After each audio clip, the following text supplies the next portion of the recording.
सबका समय जरूर आएगा। जी हाँ दोस्तों, जाने अनजाने जब हमारे जीवन में समय टाइट चल रहा होता है, या समय या प्रारब्ध या कर्मों का खेल लगा लो, जब उसकी परीक्षा चल रही होती है, या लाइफ में ऐसा मोमेंट होता है जहां पर हमको अंधकार नजर आता है, या फिर हम इतने ज्यादा फंस चुके हैं कि अब हमें कुछ समझ में नहीं आ रहा, तो ये बात आप ध्यान रखें कि सबका समय जरूर आएगा। किसी का आज तो किसी का कल। जी हाँ दोस्तों, क्योंकि लाइफ में सबके कर्माओं का फल मिलने वाला है। प्रारब्ध में लाभ हानि सब कुछ डिसाइडेड है, लेकिन सुख के समय हमारा इतनी जल्दी बीत जाता है, हमें पता नहीं चलता। लेकिन दुख के समय चाहे उससे थोड़ा कम ही होगा, लेकिन वो कहते हैं ना, कोई व्यक्ति बहुत तेज ड्राइव कर रहा है, कोई व्यक्ति पूरी 100 की स्पीड पर ड्राइव कर रहा है, और वो व्यक्ति लग रहा है कि 2 मिनट में मैं कहां तक आ गया, इतनी तेज ड्राइव कर रहा हूं। उसने जान हथेली पर रखकर 2 मिनट में इतनी लंबी ड्राइव करके कहां तक आ गया। लेकिन जो व्यक्ति इंतजार कर रहा है, उसके लिए वो 2 मिनट 20 मिनट के बराबर हो जाती है। जबकि जो व्यक्ति अपना एफर्ट लगा रहा है पूरा जल्दी पहुंचने का, और उसके लिए 2 मिनट ऐसा लगता है कि 2 सेकंड हुई है, और जो व्यक्ति इंतजार कर रहा है उसके लिए 2 मिनट 20 मिनट में बदल जाती है। तो लाइफ में ये थोड़ा सा धैर्य रखें कि सबका समय जरूर आएगा। अंधकार में हमें ऐसा फील होता है कि शायद ये कभी कटेगा ही नहीं, हम जो चीजें कर रहे हैं सारी ऑलमोस्ट गलत हो रही है, हम जो कर रहे हैं इसका कहीं ओड़ ही नहीं आ रहा, या फिर कहीं कि हमको जीवन का ओड़ ही नहीं मिल रहा कि शुरुआत कहां से करें, क्या अंत है हमारी लाइफ में, क्या होना है क्या नहीं होना है, कुछ समझ में ही नहीं आ रहा। तो एट द एंड ये ध्यान रखें कि सबका समय जरूर आएगा। किसी का आज तो किसी का कल। बहुत सी बार दो व्यक्ति एक ही वे में काम कर रहे होते हैं, या कहें कि एक ही सड़क पर काम कर रहे होते हैं, एक ही तरीके से एक ही प्रकार से सब कुछ, पता चला किसी का 3 महीने में काम हो गया और कोई 6 महीने में भी नहीं कर पाया, 7वें महीने में जाकर हो गया। तो वो दोनों लोग व्यक्ति ऑब्जर्व करते हैं कि आखिर डिफरेंसेज क्या थे। डिफरेंसेज थे वहां पर समय का, कि इसका समय 3 महीने पहले आ गया, इसका 7 महीने में आया। तो ये बात आप ध्यान रखें कि बहुत सी बार व्यक्ति यही ऑब्जर्व करता है कि यार दोनों ने सेम चीजें सेम टेक्निक अपनाई, लेकिन एक व्यक्ति सक्सेस हो गया, दूसरा लेट सक्सेस हो रहा है, या फिर दूसरा अनसक्सेस हो गया, दूसरा किसी दूसरे फील्ड में जाकर सक्सेस हो गया। तो लाइफ को इनको आपको ऑब्जर्व करना होगा। और अंधकार के समय में आपकी सबसे बड़ी दुर्दशा करता है आपका माइंड, आपका दिमाग, आपका मन, क्योंकि ये आपकी परिस्थिति को और भी ज्यादा डबल तरीके से हावी कर देता है, जिसके लिए आपको हर प्रकार से मन को शांत रखना होगा। और मन शांत कर कर ही, क्योंकि जितना मन शांत रहेगा उतना ही हम अपने कार्य को 100% तरीके से कर पाएंगे।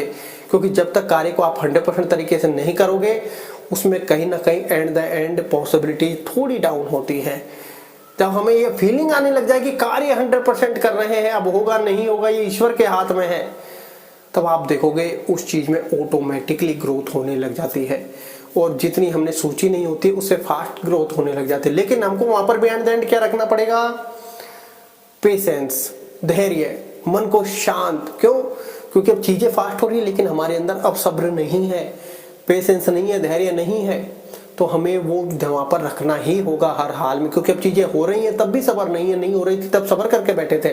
वो कहते हैं ना, व्यक्ति लॉस में तो सब्र ज्यादा कर लेता है, लेकिन जब प्रॉफिट की बारी आती है तो तुरंत कर आके भाग जाता है। तो ये हर दिशा में होता है। जब चीजें हो रही होती है तो भी सब्र नहीं होता, और जब चीजें नहीं हो रही होती है तो सब्र कर लेते हैं। तो व्यक्ति को ये एट द एंड समझना होगा कि सारा खेल माइंड पे चल रहा है, इसको शांत और इसको वश में और इसको अपने अधीन रखो। और धैर्य, फोकस, पेशेंस, डिसिप्लिन, कंसिस्टेंसी, सारी चीज आएगी आपके माइंड से। जितना मन शांत स्ट्रांग होगा उतने ही अच्छी वाइब्स आएंगी।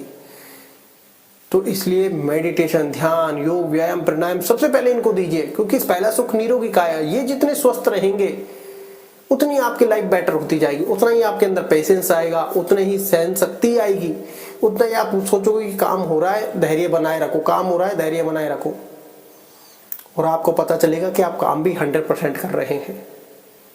क्योंकि सारी परेशानी आपके माइंड में चल रही होती है। परिस्थिति आपको करेगी 10% परेशान, दुख आपके जीवन में है 10%, और परिस्थिति या फिर कहे कि मन ने उसको बना दिया है 100%।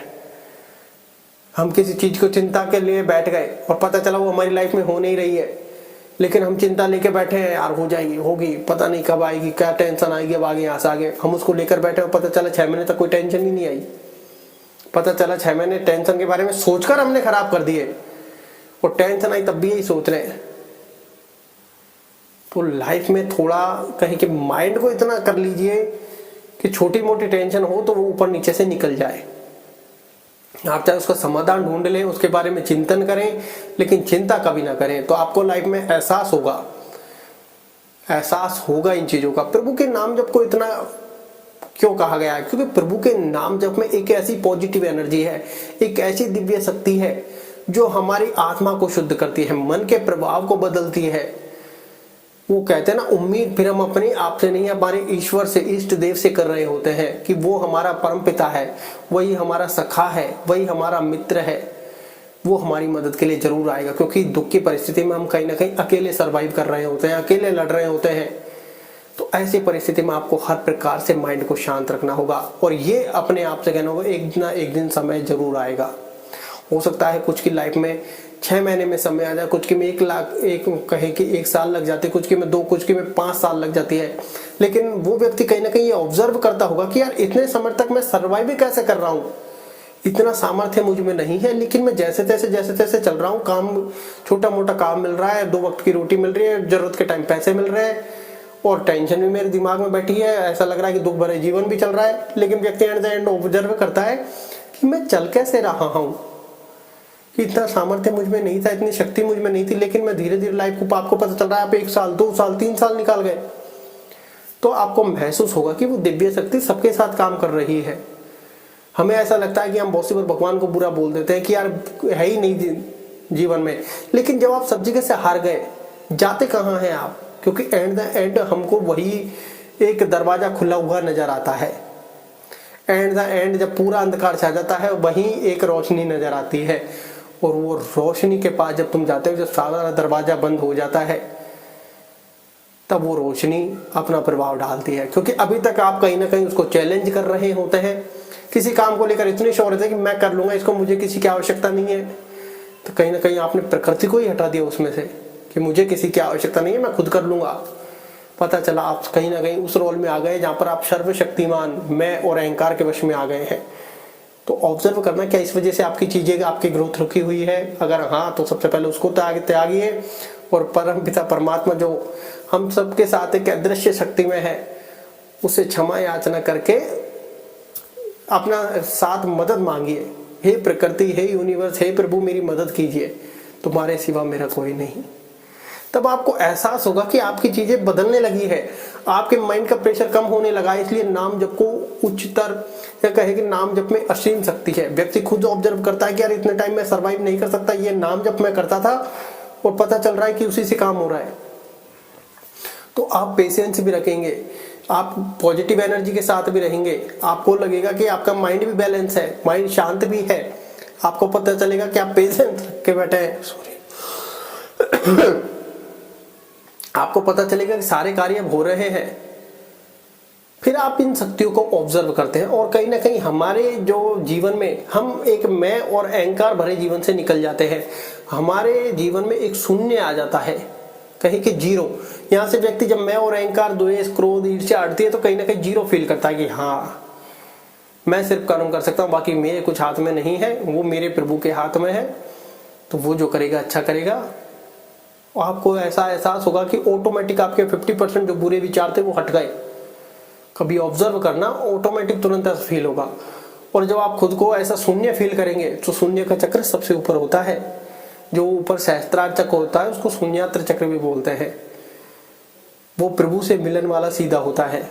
लाइफ में आपने सारे नंबर सुने होंगे 1 2 3 4 5 6 7 8 9, लेकिन शून्य जिसके साथ जुड़ता है उसको बड़ा बना देता है। तो लाइफ में शून्य होना बड़ा इंपॉर्टेंस रखता है, क्योंकि जीवन में हम क्रोध कर लेते हैं, द्वेष, ईर्ष्या, मैं, अहंकार, सब कुछ कर लेते हैं। लेकिन क्या जीवन में कभी सरल बना है? नहीं। कभी शून्य हुए हैं? नहीं।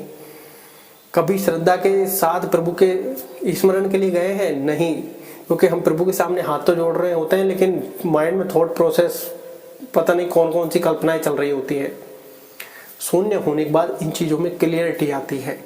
आपका व्यक्तित्व इतना प्रभावशाली और इतना सुधर जाता है, इतना कहें कि सुख वाली अवस्था में आ जाता है, शांति वाली में। आप खुद ऑब्जर्व करते हैं, अंधकार में भी कहें कि आपको हर पल रोशनी नजर आती है, क्योंकि आपको अब उस पर विश्वास है कि वो जन्म देने वाला हमारी सब चीजें जब डिसाइड करके बैठा है तो वो संभालेगा भी हमें वही। हमारे एक मित्र काफी अच्छा कहते हैं इसमें कि जिसने मुंह दिया है वो चुगा भी देगा, जिसने मुंह दिया है खाने के लिए वो अन्न भी देगा। अब चाहे कम ज्यादा कब कैसे वो जानता है, वो उसकी प्रक्रिया है। हमारी प्रक्रिया है कर्म करना, वो हमें अच्छे से करते रहना चाहिए। और कहें कि हर व्यक्ति को जीवन में शांत और धैर्यवान जरूर बनना चाहिए, क्योंकि जीवन में शांत रहना और धैर्यवान बनना ये दोनों ही जीवन में काम आते हैं, और दोनों मेडिटेशन से पॉसिबल है, प्रभु के नाम जप से पॉसिबल है। तो इसलिए इन चीज़ों को अपने जीवन में जरूर उतारें, लाइफ में बहुत काम आएगी। धन्यवाद।